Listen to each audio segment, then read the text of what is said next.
We had yesterday on the radio award-winning director, TV host, former head of the Screen Actors Guild, movie star, Ed Asner, who's a very credible individual. You may not agree with his politics sometimes. Nobody agrees with everything. But he is a guy that doesn't make stuff up. In fact, I've been so busy, I'm supposed to call the Navy SEALs today. I got the number last night. He even gave me the names and numbers of the folks. Some of them are current, some of them are former Navy SEALs that I myself have also been talking to, who question what happened, of course, with the death of the SEALs that were part of the fake bin Laden raid, being packed on that helicopter and blown up. But his Navy SEAL sources, again, that we're getting in contact with, told him that a false flag event, internationally but also domestically possibly, to be blamed on Iran to get us into this new war is imminent. And when you have the main national security advisor, as we covered last week, Mr. Clapper, openly writing for the Brookings Institute that a provocation, a staged provocation is needed, kind of like when the neocons wrote the PNAC documents saying a new 9/11, Pearl Harbor type event was needed. It's very, very creepy. Asner said it is up to the American people to recognize and prevent an imminent false flag operation and stop another disastrous war before it gets started. He said the Navy SEALs are now coming forward because they are worried that an Iran false flag attack runs the danger of creating a worldwide conflict if it gets out of hand. And it's been the military for the last 5 years that continues to stop this war with Iran that Russia and China say they're going to get involved in. And don't forget, Pulitzer Prize winner Cy Hirsch came out 5 years ago, well, he came out 4 years ago, right when Cheney was leaving office, and said that a year before, so a total of 5 years ago, that, then this is teleprompter free, so I'm always going from memory here. You can look it up for yourself. It's not like the info babe or whatever, just all slickly reading off a teleprompter. This is real data.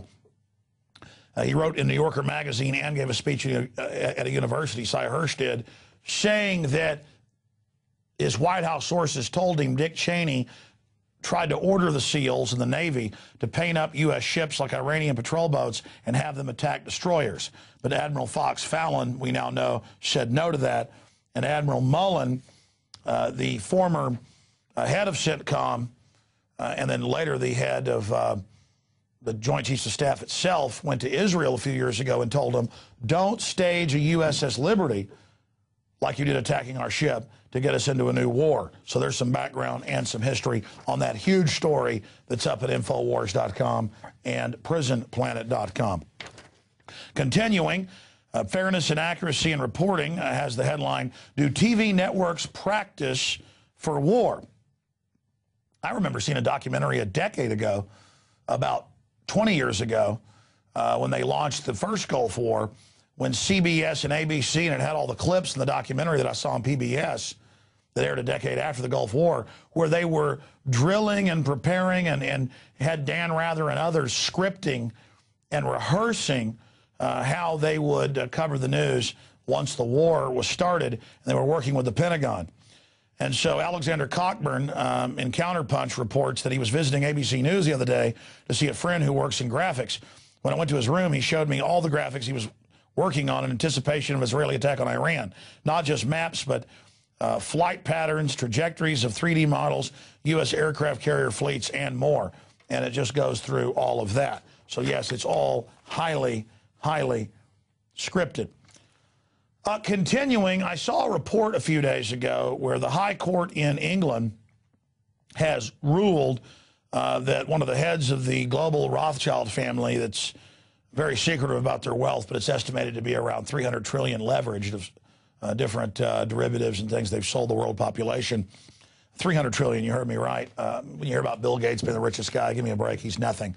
I've seen Financial Times of London articles years ago that whenever they bust a Russian oligarch, and he's supposedly worth 20 billion bucks or whatever, they find out he's a total front owning nothing, and you guessed it, works for the Rothschilds. So this is nothing new. This has been in major British papers. But when the Mail online and the Daily Mail newspaper did a report on the fact that this particular Rothschild was hanging out with Lord Mandelson, and the EU trade commissioner, and was taking them around the world getting them sweetheart deals so that he would reportedly get sweetheart deals for himself. He sued the Daily Mail for saying that he was, quote, a puppet master. I mean, the Rothschilds are the definition of puppet masters. And they've gotten really good about hiding their wealth in the last 100 years. They were a little more conspicuous before that, and that's why they own more palaces and real estate than all of the world's royalty combined. You can go even look on Wikipedia, and it just shows one branch of the family has over 100 giant palaces, okay? And that's just the palaces. They own it all because they have always been able to loan out money that they create out of nothing and leverage a dollar you deposit 10 times. Now they just sell derivatives. But the point is, he sued them over it, saying, I don't puppet master, I don't run anything. I'm not going to Russia and meeting with these people. Well, now the high court has come out and ruled against him because all these photos and things came out of him at meetings at the very facilities that they said he'd been at with Lord Mandelson and others. And here's a quote from the ruling. So far as Lord Mandelson was concerned, the benefit was the trip and the hospitality itself. So far as Mr. Derspiska was concerned, it was a relationship with the EU Trade Commissioner, a businessman with such extensive and global interest as he would be likely to welcome an opportunity to get to know a person in Lord Mandelson's position. The judge said Mr. Rothschild's different and developing accounts of the purpose of the visit to the plants in Siberia were confusing, and the banker had not been entirely candid. I mean, come on. You're not a puppet master when you've got all these trade commissioners under you and you're flying around with them, and it's well known the Rothschilds control every oligarch that's been busted so far. So there's still a few courts that are not completely corrupt. That's what this shows. But again, England has some of the most strict libel laws in the world. So that's why he sued them in England. But there's that report. Defeat of Mandelson's billionaire as judge backs the Mail over story of Rothschild and the Russian oligarch. So there you have that report.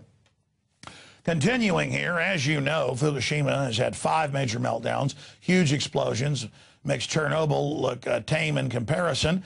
And all over, not just the United States, but Europe, because we're in the Northern Hemisphere, and the trade winds and jet stream goes from Japan over towards the east. I know you think of Japan, I think of Japan as east, but it goes from Japan east over the Pacific, over North America, over the Atlantic, over Europe, over the Middle East, Central Asia, and then right back over Japan.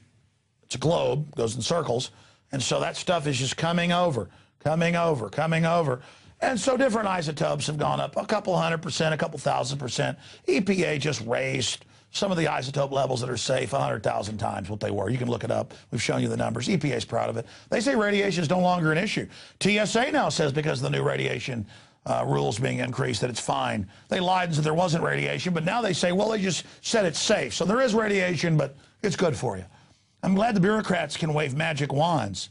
Just, I didn't think abracadabra worked like, I'm a trendy bureaucrat, eugenicist, radiation good. And you just go, and then it's just no problem. But you've got to do the trendy face. Trendy. As long as GMO sterilizing all the mice they feed it to, it's all right for us. Trendy. Carbon dioxide evil, radiation good. Trendy. That's enough, Gary. Another Team America quote. We need an actor, Gary. Sorry, what were you saying, Marcos? Exactly. We need an actor, Gary. But again, the bureaucrats say it's fine, and Monbiot and all these big globalists, world government eugenicists have said they're for radiation. He said, Fukushima has made me believe in radiation. In fact, people won't believe it. London Guardian, George Monbiot, top globalist minion pusher, pimp, saying, Fukushima has made me believe in nuclear power.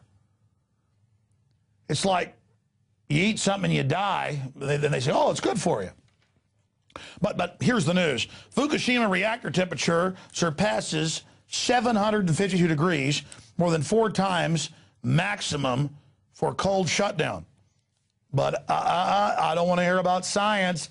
They told me months ago everything's handled there. All you've got to do is, again, wave the trendy wand. Trendy. And then it handles everything.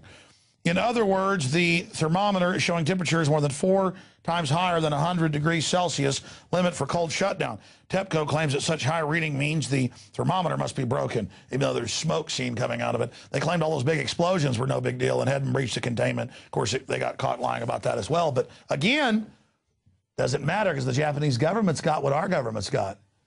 They're telling schools nearby, stay open, even though the kids and people are falling down dead and dying. Oh, there's deaths. They just go, don't worry about the fact you're dead. Trendy. That's all you got to do. It's like a little magic wand. You just like, imagine the power. It's like Harry Potter's real. I mean, as long as you're a government, well, oh, I insulted Harry Potter. The pen broke. See, I made fun of a trendy wand. Not trendy. All right, I'm sorry. I mean, the radiation's raining down on us. In '86, for at least 6 months, no food grown in Europe could be eaten, no milk, nothing because of radiation. They just said, nope, ship it in, especially kids with fast-growing cells. You know, kids get affected more by radiation, don't eat it. And now they just go, oh, trendy. I'm sorry. You know, my wand is not powerful enough. I talked about Harry Potter. You saw what happened. Watch this. Yeah.